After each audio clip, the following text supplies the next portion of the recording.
Hello, everyone.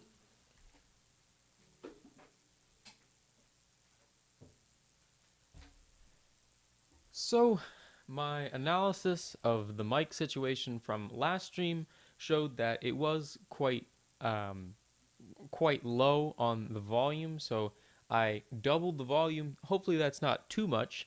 It looks like it's pretty visible on my spectrum of how loud it is. But let me know in the comments if that's too bad. I know there was a little bit of a buzzing in the background, so that would also be amplified. I'm hoping that's not too annoying. So today, like you'll see from the title, although the title is somewhat ambiguous to what I'm talking about, I have two topics and I have a full stream planned. So first off, I don't really have an update to give on the AI, but I am going to give an update on the hurricane that happened. So me and my girlfriend had my girlfriend's family over at the apartment, and so because they lived on the coast, and so it was pretty crowded here. But all in all, the hurricane didn't cause too much damage where I live currently. My old home had, where I lived in my hometown, had some damage from trees falling. The house itself didn't really have too much damage, but I know that a lot of people weren't as lucky as I was. So thoughts go out to those people. If you've seen the pictures of A1A up by Flagler, you may not know where Flagler is if you're not from Florida, but there is complete portions of the actual road which have been eroded away due to the ocean intruding up onto the roadway and taking the earth away from under the road. So that's pretty much what's been going on in Florida. And so some of the tracks of that hurricane were actually showing that it might come back and hit Florida at a more southern part. Hopefully, it wouldn't be too strong when it gets there. And so I do see we have a decent audience in watching today, so that's pretty good. So that's the general update. I don't know if there's any fun stories people have had from the hurricane. I know my cousins were running around in shark pajama suits or something and posting videos to Facebook. So some people had fun with it, but I know it was pretty powerful. So I guess that's pretty much all I wanted to talk about with the hurricane. And like I said, there isn't much to talk about on the AI.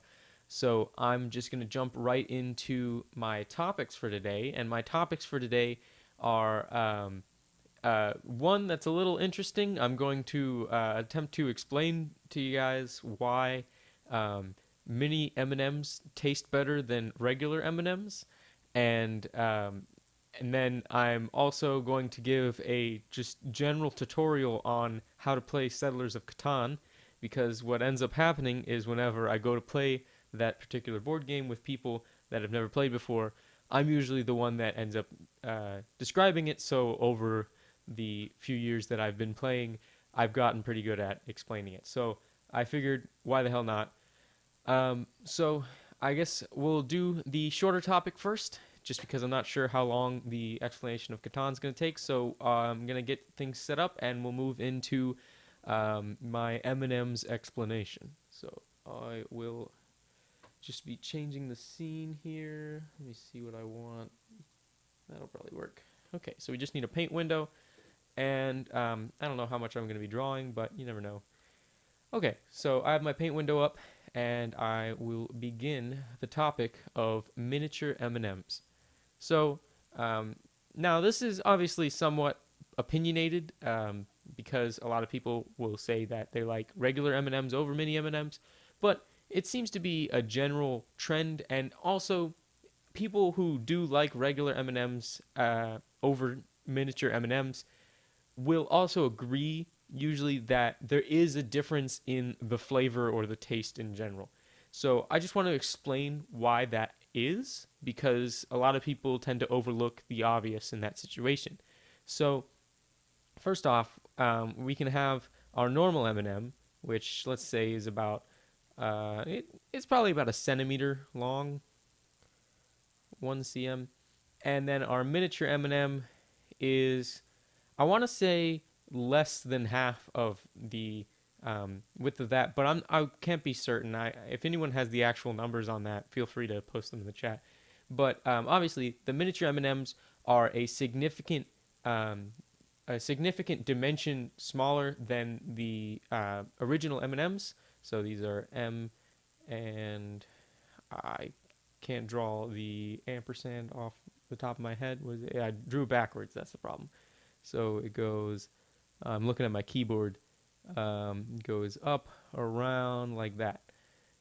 M&Ms.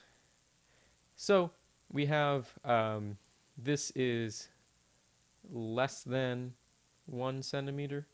And so what happens is when you change just one dimension, the volume tends to become extremely smaller because in a circular shaped object, um, changing the radius of that object completely changes the volume. The volume of a cylinder is pi r um, pi r squared times h.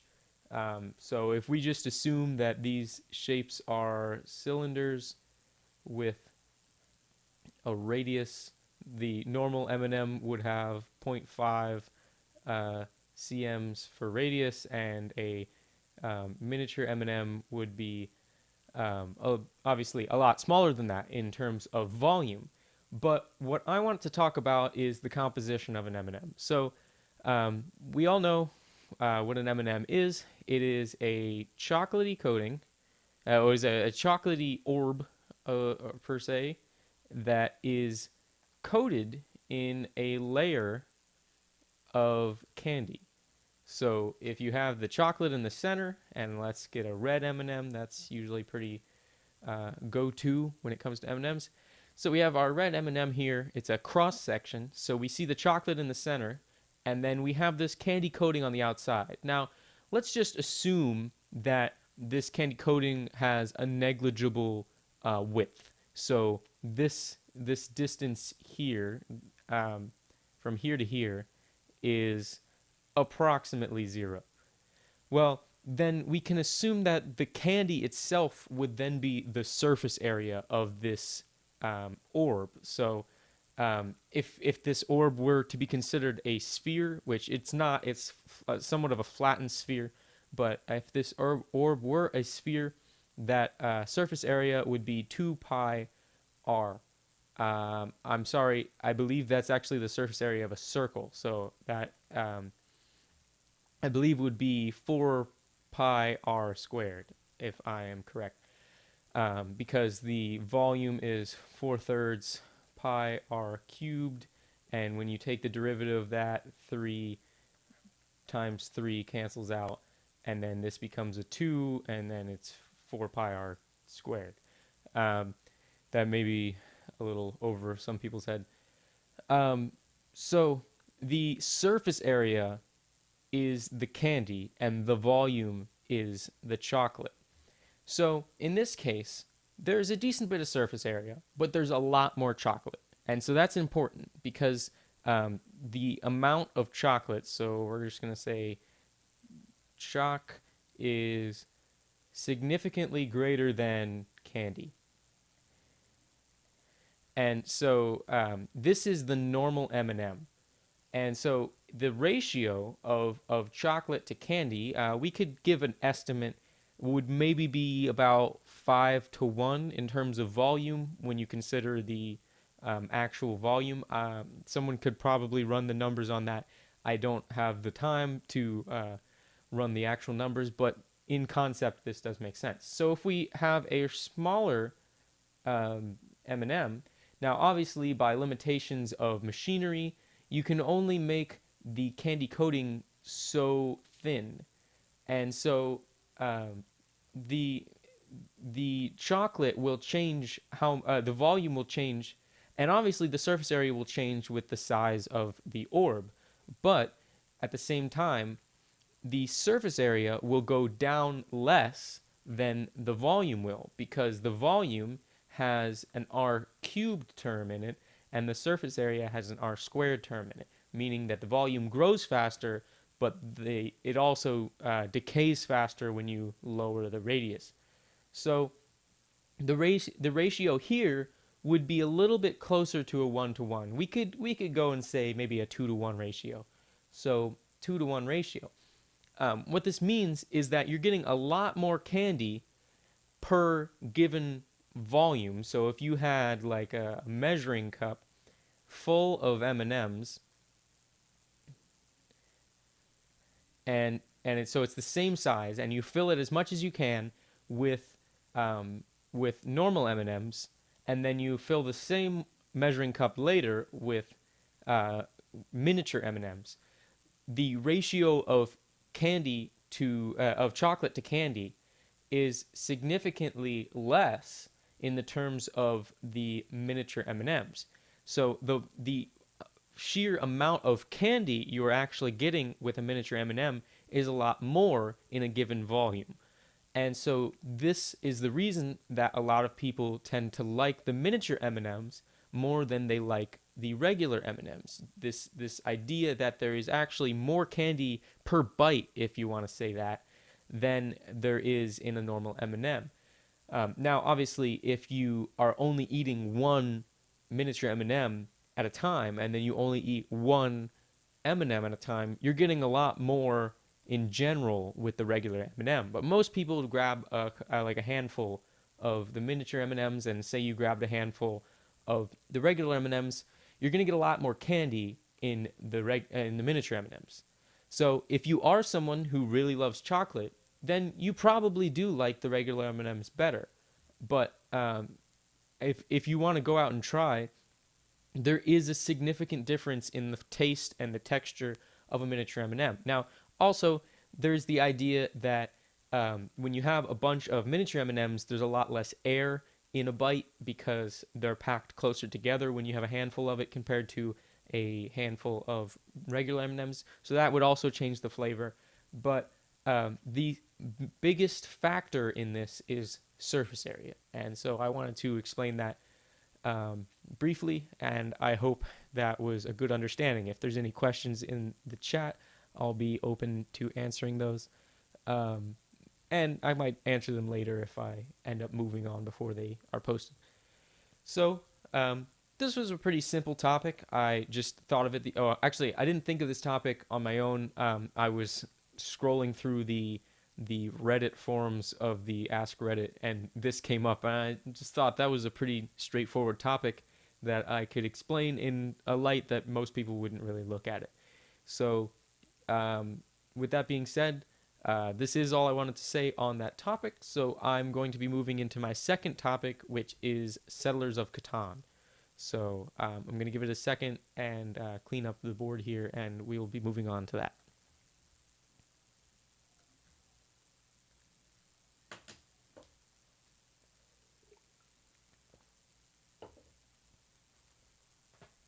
Ooh, that felt good. Okay. So, as I said, my second topic will be Settlers of Catan.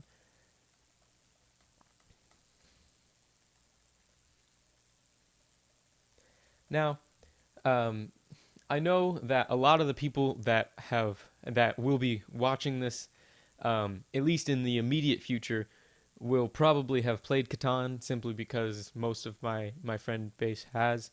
But if you notice anything that I'm forgetting, please let me know or bring it up, and I will be sure to maybe add an annotation in. Or if you are watching live, that's even better. I can actually answer that in the immediately when I see the question. I see someone putting a lot of question marks, and the question is Jono. Yes. Okay. So I'm going to be explaining Settlers of Catan. If you've never played this game, it's a staple of college society, and although a lot of people at college probably haven't played it, so they don't know it's a staple. But I'm going to start by drawing a small section of the board.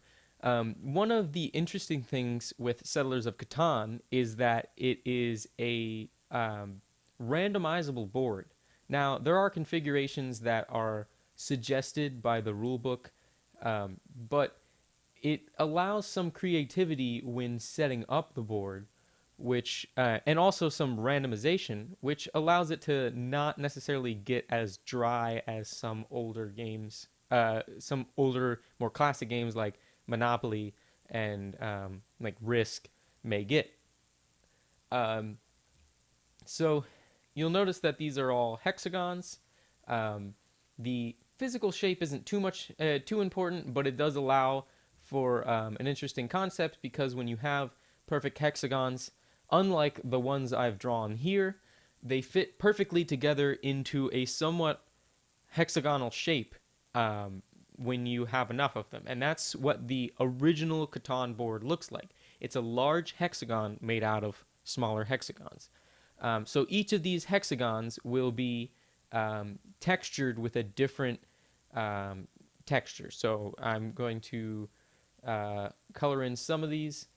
And so we'll have light green, dark green. I'm going to go with orange. And then um, go with gray. Okay, and so there's also going to be another one. I should probably just draw another hexagon, try and remedy this terrible one I drew a couple seconds ago.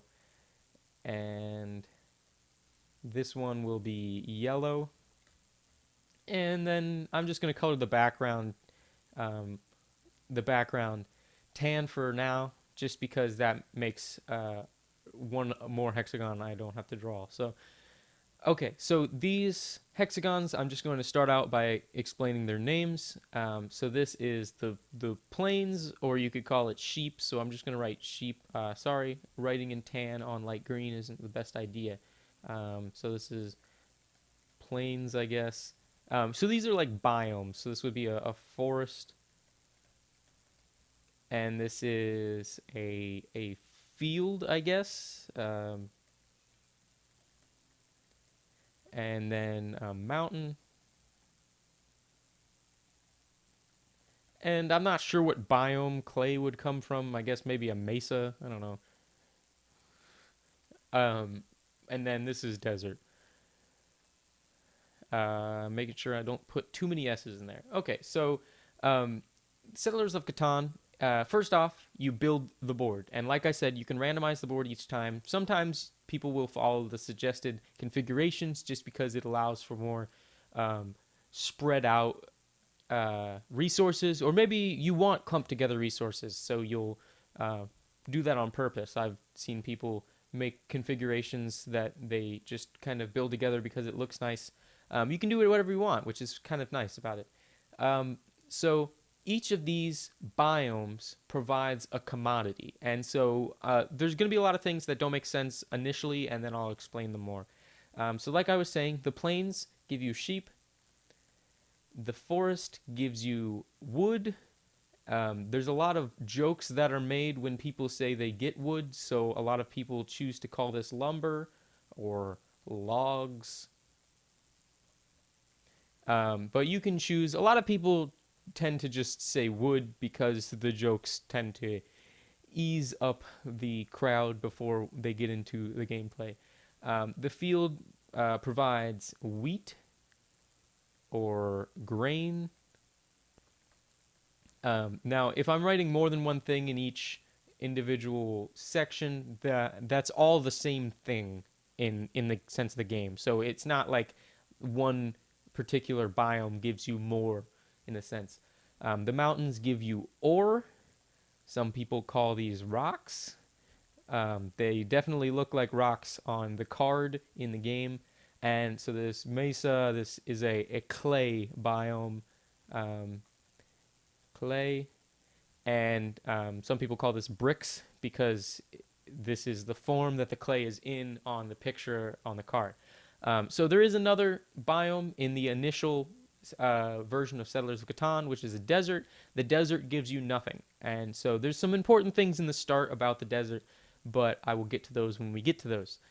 So these are the biomes. And so I just wanted to give a visualization of what the board kind of looks like. You can imagine another hexagon here, another hexagon here, and then expanded one more layer out.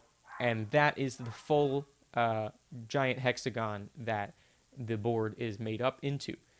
Okay, so I'm going to clean the slate here. And so I need to explain some things about the board. So on the board, there is going to be, um, I'm just going to draw 3 hexagons to keep things simple. And so we have this one,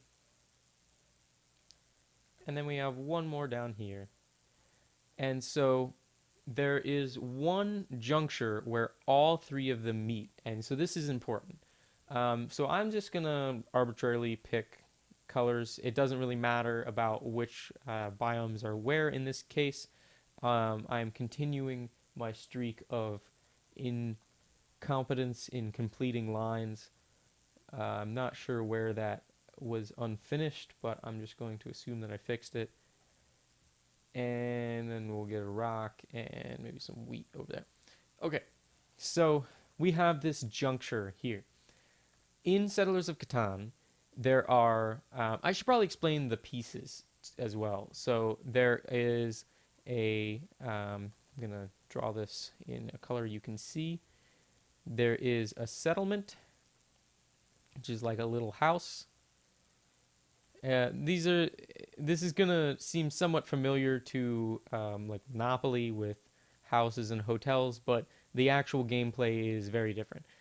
So there's a settlement. There is a road, which is just a rectangular prism. All these are made out of wood in Catan. There is a city. And so in the base set of Catan, these are the only pieces. Now, you can get expansions to seafarers where there's boats, but if you do choose to get those expansions or play that, I would suggest playing the original first just to get a feel for the game. It's not necessarily required. Playing a expansion like Seafarers is very similar to the original game. So there are these 3 pieces. So let's say we take our first piece, and in the start, we're going to be able to put down 2 settlements. But what it means to put down a settlement is you pick a corner of the hexagon. This is unlike some board games where you would be at the center of a given piece on the board.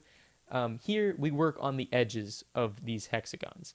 So the initial settlement we are going to say is here. I'm just going to draw a rectangle for now, just to keep things simple. So this is your settlement. And then in the beginning, you're also going to be able to put down a road with your settlement. So you'll put down a road in some random direction. Usually you'll pick a direction you want to go in. So you have your settlement, you have your road going off in a direction. And so this is your start. What it means to have a settlement here is that you have a possibility of getting each of these 3 resources. Now, the way you get these resources is by a roll of the dice. So in the beginning, little tabs are going to be put down on these hexagons. Now, some people play where these tabs are flipped up and they spiral out in a alphabetical order based off of something that's on the tab, in order to ensure that there is a good variety and spread of popular numbers. And I'll explain why some numbers are popular in a second.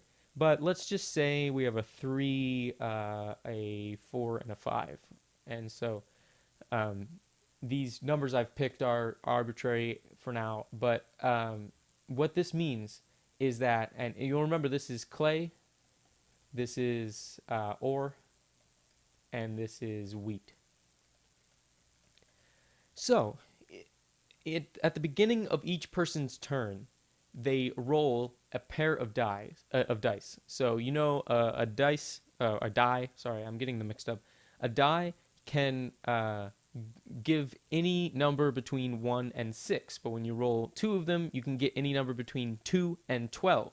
The thing is, with one die, there is a equal probability of either or of any of the sides being rolled. But with 2 dice, there is an uneven chance that the ends of the spectrum will be rolled compared to the middle of the spectrum. Because when you add things together, there are more things that add together to be 7 than there are to be 2 or 12. And so this works out in a nice probability that adds up to 36 because 6 times 6 is 36. But it works out that when you have, well, obviously you can't get 1 with 2 dice because 1 plus 1 is 2. So you start with 2, you have 12. 7 is the most popular number, and then all the numbers in between are increasingly more significant until it gets to 7, and then it goes back down. And so I drew this somewhat uneven, but just imagine that it's fairly even. So a 3 is worse than a 4 is worse than a 5. And there are obviously better numbers than 5, but in this situation 5 is the best out of these 3. So if you roll 2 dice and you were to get a 5, this person who has a settlement here would receive 1 wheat card. So later in the game, you can upgrade to this settlement to a city. And so I'm just going to draw an extra component on here. And if you have a city here, that means that anytime one of these numbers is rolled, you get 2 of those commodities. So that's what it means to own that property. What's nice about Catan is that once you're at a given place on the board, nobody can remove those pieces. There aren't any special cards, there aren't any special maneuvers that people can do to knock you off the board. So it's more of a game of who can expand and be more prosperous the fastest, because you want to get to your total of points the fastest. So in the game of Catan, in the original game, you can play to 10, you can play to 12. I usually play to 12. And the reason for this is, since I said in the beginning you're going to start out with 2 settlements, it's nice to just get an even number of 10 points that you have to earn on top of that. It does also work out with how many pieces you have to work with and with some of the extra bonus points you can gain. So this is, like I said, it's going to sound like a lot. If this is something where you're watching this before you actually go to play, definitely playing this game will allow you to learn. The game moves at a slow enough pace in the beginning that you can get a feel for it before you have to start making major decisions that will affect whether you have a chance of winning at the end. So let's say that this person was here. If they want to build another settlement, there is a rule in Catan that the player has to be a new settlement has to be at least 2 sides of a hexagon away from any other settlement or city. So the possible places that this person could build another settlement would be here, here, here, here, here, or here. Now, obviously, this side is also a possibility because there is 3 sides in between this city and where this settlement would go. But if you think about it, if you put a settlement here, this is cutting off the possibility of a 3rd settlement being on this hexagon. Now, you may want to do that, but if this is something where you're isolated and you really like this 4, then you really want to capitalize that by putting a settlement here and here, and then building them up to cities, because every time this 4 is rolled, you would then be getting 6 ore, if that was what you wanted. So the way that you build a settlement is by first building a road to that spot. So if you have to be 2 sides away, that means you have to build 2 roads. So if you wanted to build to this spot, you would have to build a road here and then build the settlement. Now, I say build. The way that you do this is by having the resources necessary for building those things on your turn. So I'm going to clean this to give an explanation of the buildings. Now, when you open up the game of Catan, you're going to have little cardboard pieces, cardboard like slabs that will be the recipes for building these structures. So, like I said, you can have your settlement, you can have your city,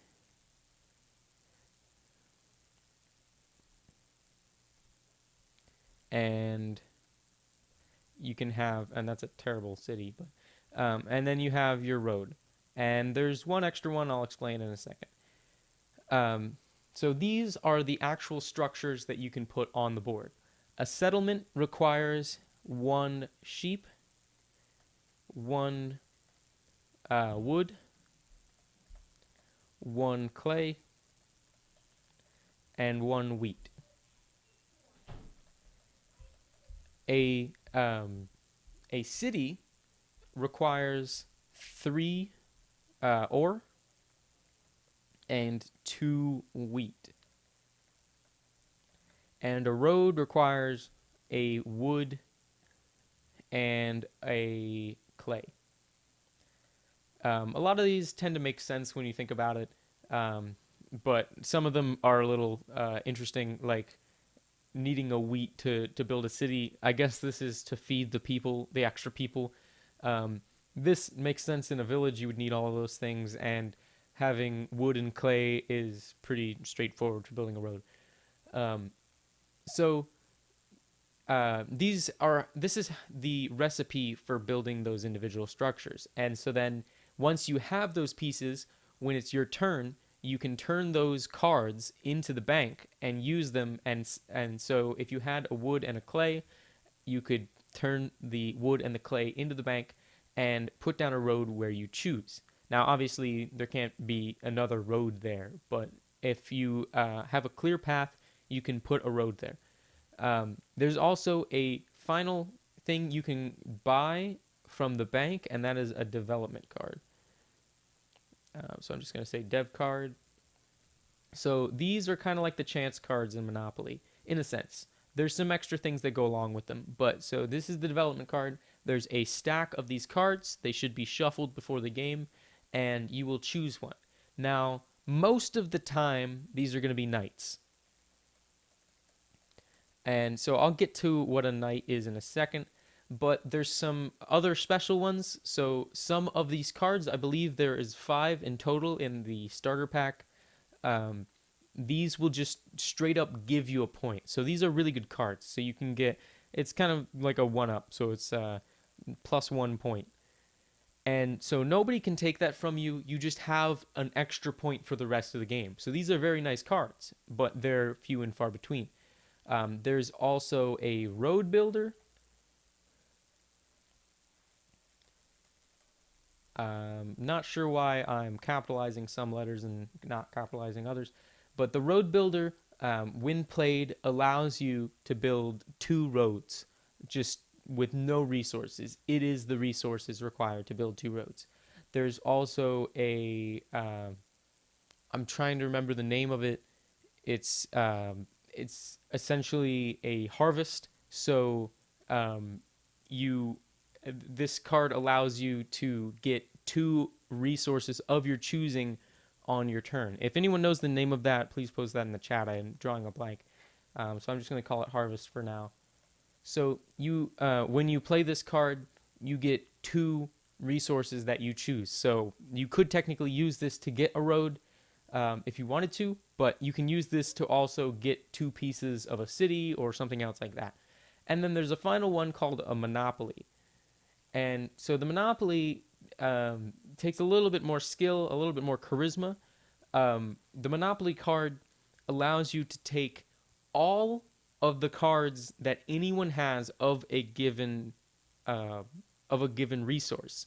So if someone has been sitting there bragging about how much wheat they have, maybe sticking it in their hat and acting like it's a straw hat or something, I don't know who would do that, then you can play this Monopoly card when it's your turn and say, I want all the wheat.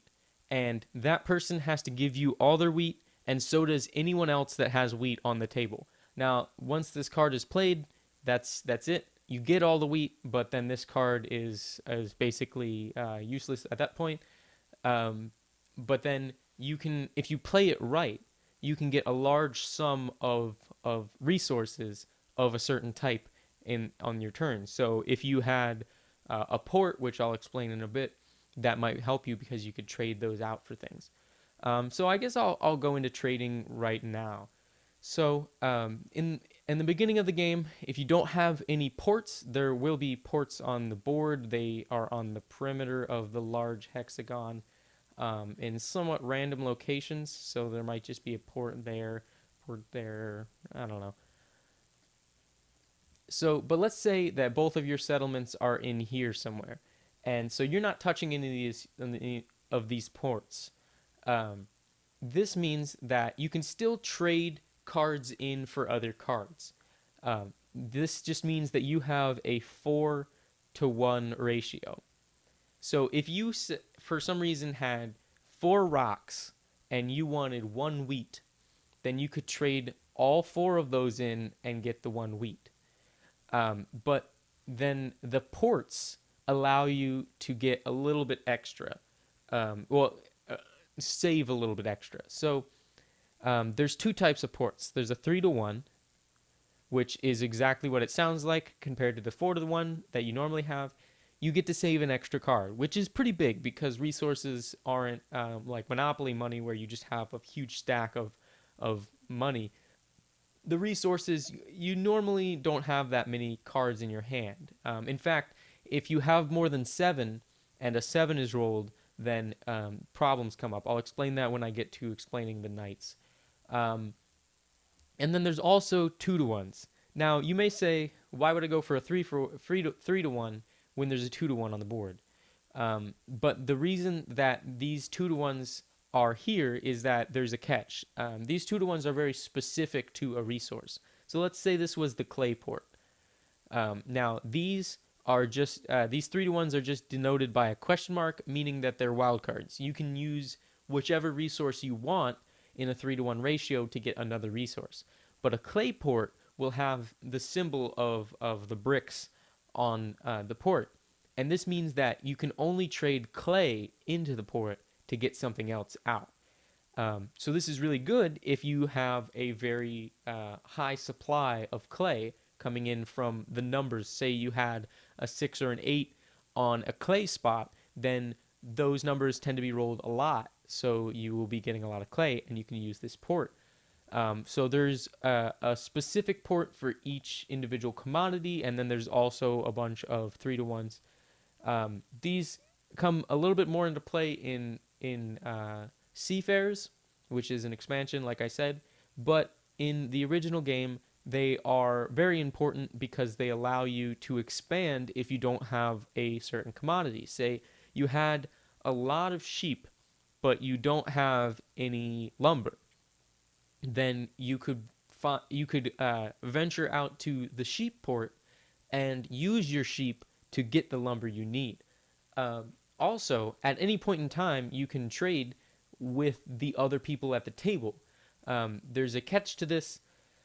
You can only trade with the person whose turn it is. So if it's your turn, you can trade with anyone because that person would be trading with the person whose turn it is. But if it's not your turn, let's say it's Johnny's turn, then you can only trade with Johnny. And if Johnny decides to be a lockdown isolationist, then you will not be having a fun time on Johnny's turn. And then there's also some ideas that people tend to take where if someone is about to win, they will enact an embargo on them, and so they never give them the cards that they need when they need them. But what's nice about Catan is there tends to be situations where both people will benefit. Say I'm trying to get a settlement and you're trying to get a city. Well, for a settlement, I don't really need ore. But for a city, you don't need clay or wood. So if you had clay and wood, you could trade that to me for ore, and we would both be happy. Now this, like I said, does cause some problems late in the game because you can start to negotiate the win before people realize that you're about to win. But that takes a little bit of practice and a little bit of charisma. So this is the trading system. And so this is how, if you're having a bad time with a specific resource, you could get that resource, even though at the beginning you didn't start on a hexagon of that resource. So now I should explain the knights and the bonuses and whatnot. So in this game, um, well, first off, I'll explain the points. So like I said, I usually play to 12 points. And so that's kind of just a number that me and my friends have picked and stuck with. So it's what I would suggest you play. If you're looking for a shorter game, you can choose a number like 10. Hell, you could even choose a number like 8 if you're crazy and only want to play for 15 minutes. That's kind of an exaggeration, but this game, playing to 12 minutes on a normal, just straight up baseline set, is about 2 hours long. If you lower this to 10 points, I'd say that would probably guarantee that you cut 15 minutes to 30 minutes off of this. So this could be 1.5 hours. And I have no idea how fast someone could get to 8 points. I've never actually played just to 8, but so I don't really keep track of how long it takes. But I would imagine it'd be pretty short because as you get to the end, the board tends to get somewhat crowded, and finding places to put down those pieces becomes a little difficult.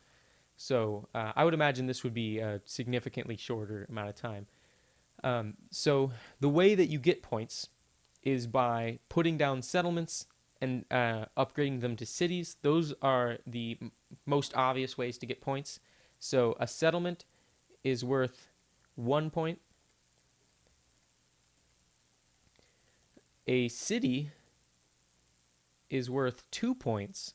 But so a lot of people think that this is a lot, but you have to remember that when you build a city, you're upgrading the settlement. So the settlement is in a sense removed.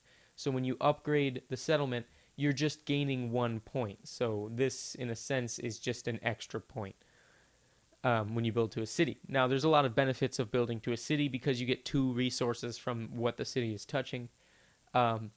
So these are the regular points. And as I said, there are 5 possible points in the dev cards.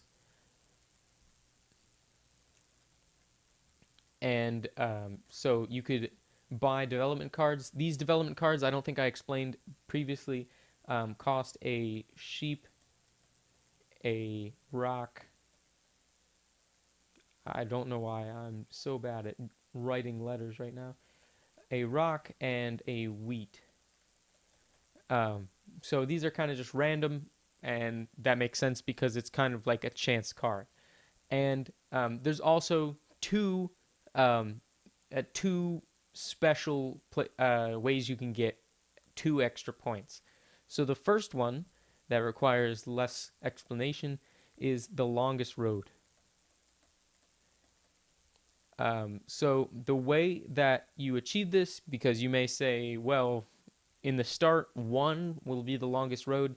They have made up for that by saying you first have to have at least 5 roads in a row. So this means that at any given point, going from one point to another without without going back over the same road piece twice, how many roads do you have? If that's over 5, then technically you start out with the longest road. The way that people can take this from you is they have to have a longer road. This means that if they tie your road, you continue to hold that title until they have a longer road. So if you stay at 5 roads and someone were to get 6 roads, then this would mean that they would take the title from you. So like I said, this gives you 2 bonus points on top of whatever you have. There's also another one called the largest army. And so this one takes a little bit more explanation, but in a sense, it means if you have 3 knights, if you have at least 3 knights, I didn't mean to make that into an arrow. It's supposed to be a greater than 5 and greater than 3, and then I made the arrow anyway. Then you get 2 extra points. It's the same way where if someone were to get 4, then they would take that title from you. So now I'm going to explain the knight cards. So on the board in the desert, there is going to be a little kind of like obelisk shaped thing, and it's supposed to look like a little person, somewhat like a sorry piece. I don't know if you know the game Sorry. Yeah, I think it has a exclamation mark. I don't know. Don't sue me. This is the knight or the robber. It goes by many names. Robber makes more sense, but you use knight cards to move it, so it's a little confusing. But let's say this is a desert, and that is a knight. So I'm gonna color that. Where did I not finish it? There. Okay. So, like I said, this is the desert, and this is the night. So the night is a little gray, spherical, cylindrical shaped piece, and it begins on the desert. What this robber does, and I'm just going to call it a robber, is if it is placed on a person's hexagon, so that means a hexagon that someone's touching, then even if that number is rolled, that person does not get the resources from that hexagon. So this is big if someone is winning and they're getting a lot of resources from a given hexagon, then you could use this robber to stop them from getting those resources. The way that you move this is in two situations. So the first situation is that you can roll a 7. 7 is the most popular number. There are no 7s on the board, so 6 and 8 are the best numbers that can be on a given resource. But the number 7 is actually the most statistically possible number when rolling 2 dice. So if you roll a 7, then as I alluded to previously, if you have more than 7 cards, it causes problems. So this means you can't just keep hoarding cards because there's always a random probability that you will have to lose some of those cards. The exact amount of those that you have to lose is half of the cards you have, rounding up. So let's say you had 9 cards in your hand. 9 is greater than 7. So the amount of cards you would have to give back to the bank is 5, because 9 divided by 2 is 4.5. Rounding up is 5. So this goes for any number. If you had 65 cards in your hand for some reason, you would have to give up 33. But that just happens passively. The person who rolls the 7 then has the ability to move this piece. They can move this piece to wherever they want. And initially, when they put the robber on this piece, so if they move this here, and let's say Johnny, the isolationist, has a settlement here, initially when they move the piece here, if Johnny is touching this hexagon, the person who rolled the 7 now has the ability to steal one random card from Johnny. Now, if there were to be 2 people touching this hexagon, then the person who rolled the 7 would then have a choice between those 2 people. They cannot choose. They cannot steal from both of them, but they can steal from one or the other. Now, this could come into play if one person were to not have cards. They could choose to steal from the other person. Or if they know that one person tends to get a lot of a specific resource that they need, they would like to play their odds with that person as opposed to the other. So there's some decision making to go on there. The other way that you can move this robber is with a knight card. And so the knight card is just a development card that you buy. By the way, whenever you get a development card, you can't use that card until the next turn. So it's just a way of stopping people from like immediately use. I don't know. It's a good gameplay mechanic to require them to wait. But also, if you have a point card, usually with my friends, we say that you can play that immediately because it is just a point. Nobody can do anything about that. But there are some people who choose to hide their point cards until later and then show that they have 4 extra points and have actually already won. And it's kind of a douche move, but We let it slide. Um, so these night cards are development cards you can get, and when you get this, you have to wait a turn. But on your next turn or any turn in the future, when you still haven't used this card, you can flip this card over so that everyone can see it's a night card, and then and then move this. Now there isn't the added special effect of rolling a 7, so if people have more than 7 cards, they don't have to discard half, but you can still steal from someone when you put the robber on their piece, on their hexagon. So hold on, I'm going to take a sip of water. It's a long-winded explanation. So, um, but unlike the other cards in the development card stack, the night cards serve a purpose after they've been used.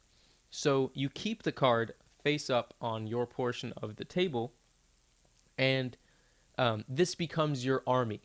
So this is where the largest army comes into play. When you have used 3 or more cards, you then have the largest army. And the reason that the largest army is quite significant is because it's very hard to chase people.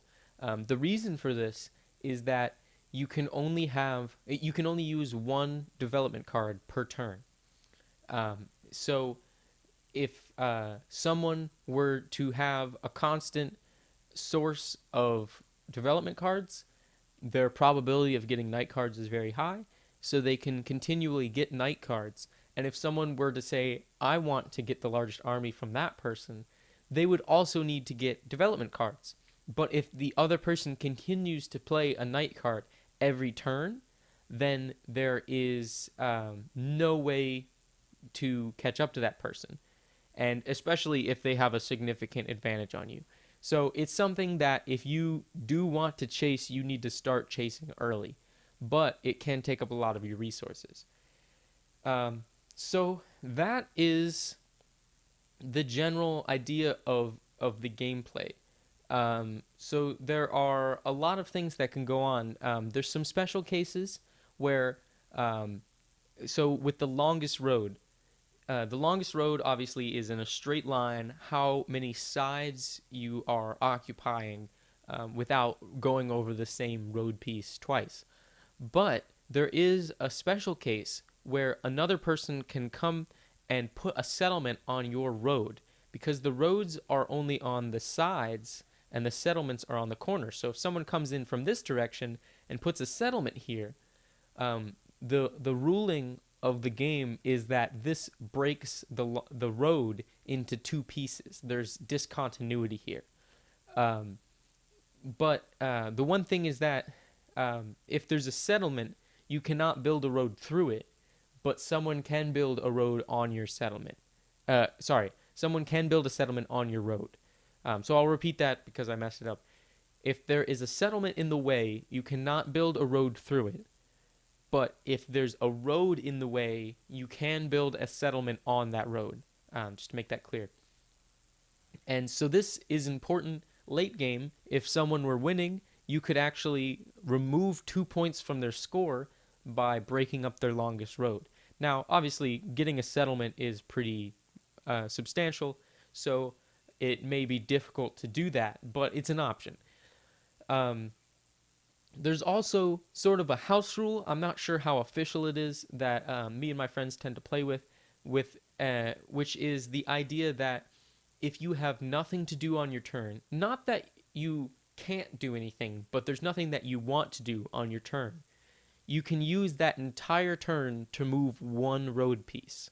The only side note on that is you can't isolate a settlement. So if there were a road here and there's no other roads connected to this, Johnny can't take this and move it to his other settlement over here, because this would then isolate this guy here, and that's a no-no. So that's just the rule. And the reason that this is important is because if you sort of spiderwebbed out, but then you want to have the longest road, you could reorganize your roads over a long period of time, and it would make a longer road within that orientation.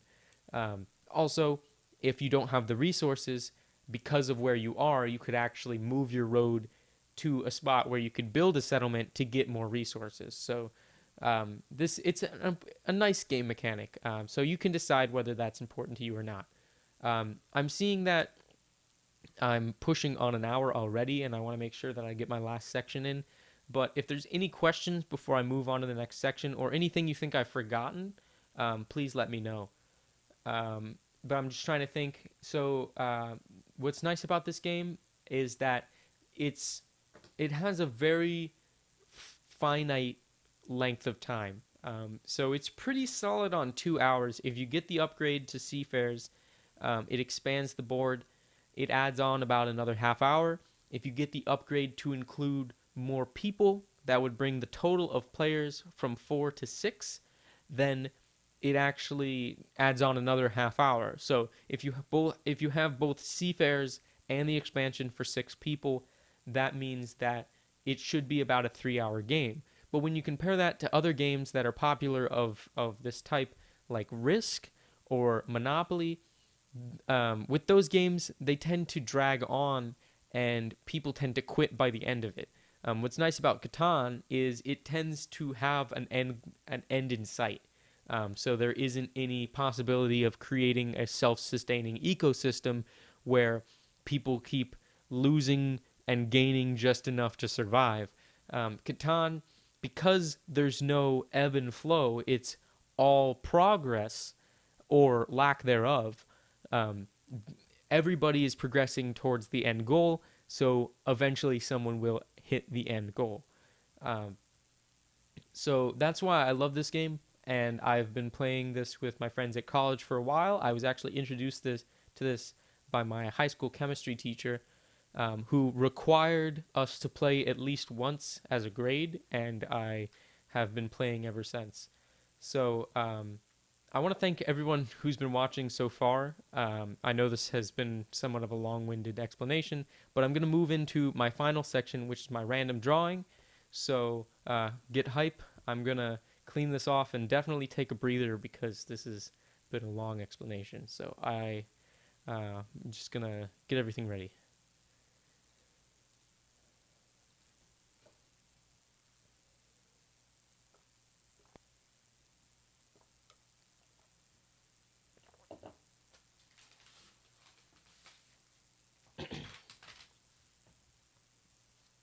All right. So I have my random number generator up, and I'm generating the first number. That is a foot. I believe we already had that. I'm going to get a second number. That is 18, which is ukulele. Um, our verb is 24, which is print. I'm not sure if we had, I don't think we had that yet. And our final word, which is our adjective slash adverb, is 19, which is faux. I do believe we had faux already with foot, actually. That's kind of weird.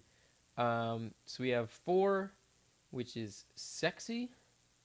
Um, okay, we'll go with that. So, ukulele printing, or we have to figure out if it is the ukulele that is printing something, or if the ukulele is being printed, and then we have to also add in sexy in there somewhere. Um, so first off, we can just get the sexy part out of the way. That seems pretty straightforward with ukuleles. So ukulele is a curvy shape. Actually, I can get one for reference. So here's my ukulele. It's somewhat small, but you'll notice this is actually a little bit larger than the normal $20 ukuleles that you will see people having because it's a pretty nice ukulele. It gets pretty nice sound out of it. It's a little bit lower in tone just because it's a larger shape. That's what tends to happen, but you'll see that the shape is somewhat like this. And then there's the neck and the head.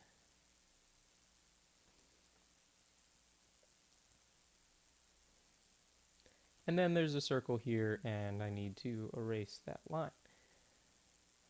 So, this is a ukulele. If it is a sexy ukulele, then this is not what we want, right? This is a very platonic ukulele. Um, so, we want one that's curvier, right? So, we want big curves. Get that hourglass shape, right? And maybe a little bit different of a shape here, and then we get just the normal shape up here just to keep things less phallic. But I mean, it's a little more curvy at the top. I guess that's what we are going for. So this is what we're trying to get, but at the same time, this is being printed. So this can't just be three-dimensional. It would have to be two-dimensional, meaning that it takes up surface area and not volume, as we explained in the first section. Um, so ukulele has four strings, so there'll be four knobs up here. This one is, interestingly enough, slightly offset, unlike mine, which is very symmetrical.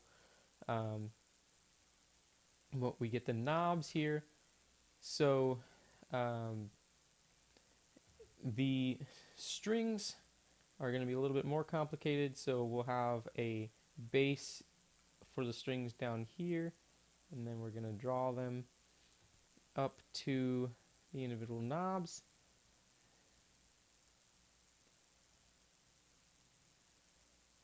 And I've always found it difficult to keep the strings separate when I'm drawing a stringed instrument like a ukulele or a guitar, because they tend to blend in this small section on the fretboard. Um, I did actually give an explanation of how to play the ukulele. If you want to go check that out, I'll put a link to it up in the corner. I pointed in the correct direction this time. Um, and then, so we have this ukulele here. Obviously, this is a paper. And so probably we had a printer over here that contains volume, creating things that contain surface area. It's an interesting concept. I actually talked to a friend of mine who was working in a startup company, and they had a 3D printer, which, if you will make that connection, creates a voluminous object out of um, some type of plastic. But what really got me was that the company that sold them the 3D printer sent out an update to the printer, the hardware wise, and they were actually able to 3D print those pieces for the upgrade. I thought that was hilarious. Um, that the unupgraded 3D printer was able to upgrade itself, which is kind of scary for the Singularity, but you never know. So obviously, this printer would probably be somewhat exhausted from printing all those curves. Um, I know I would be having to print all of this uh, pure, unadulterated ukulele, but um, I'm not sure that there's really much more to explain here. We have a ukulele that has been printed. This ukulele is very sexy in a sense. So perhaps there is someone over here of unspecified gender that has swooned,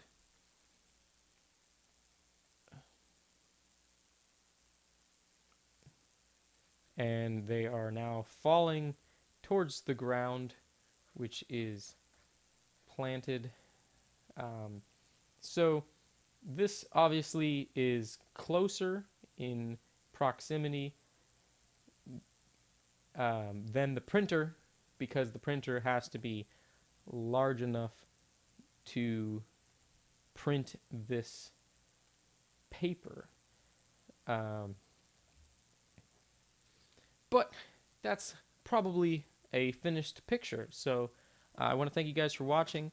And I'm glad that I still have internet for the stream today. I'm actually over an hour, I believe, which is a first for a while.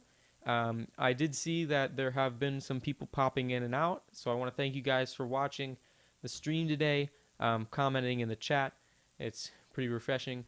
But I do plan on streaming on Wednesday, hopefully, now with all of the chaos of the weather and my tests being over with. I will be able to put some focus on my projects of my comic, which I did actually begin the first few frames of. So if you want to check out my previous comic, I'll leave a link to the release video I had for it. And then I want to work on the data mining project, which is my current AI project. So like I said, thank you guys for watching, and I will see you on Wednesday.